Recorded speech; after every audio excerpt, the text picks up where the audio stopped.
শুধু বেলাল রাদিয়াল্লাহু তাআলা আনহুকে ইসলাম থেকে বের করবার জন্য তাকে যে পরিমাণ প্রহার করা হতো, প্রতিটা হাদিসের কিতাবের পাতায় পাতায় তার অত্যাচারের ইতিহাস সিরাতের গ্রন্থের পাতায় পাতায় পৃষ্ঠা পৃষ্ঠা উঠে এসছে, যে তাকে মারতে মারতে সেন্সলেস করে ফেলা হতো।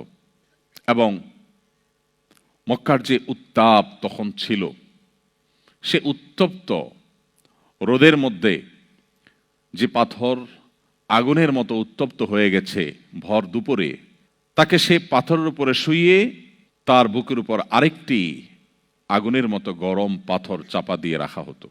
তার চামড়া সে উত্তাপে গলে রীতিমতো পাথর ঠান্ডা হয়ে যেত, শুধু মৃত্যু বাকি থাকতো।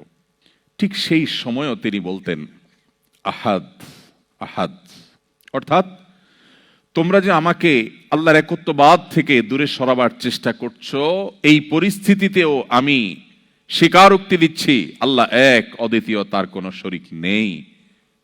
আমি আমার ঈমানের উপরে অটল অবিচলতার কথা এই মুহূর্তেও দিচ্ছি।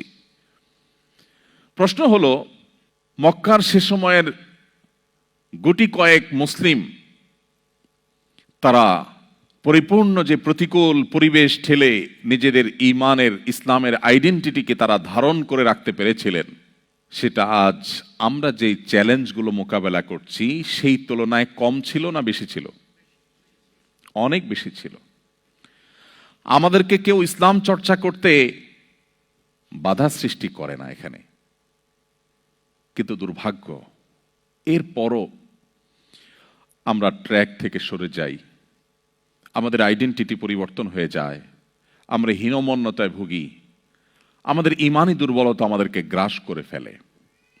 সময়ত উপস্থিতি, কি সেই সিক্রেট ছিল, যেই সিক্রেট বেলালকে, আম্মারকে, সালমানকে, সোহেবকে রিদওয়ানুল্লাহ আজমাইন সমস্ত সাহাবা একরামকে এই প্রতিকূল পরিবেশের মধ্যেও তাদের ঈমানকে সমুন্নত রাখতে সাহায্য করেছিল।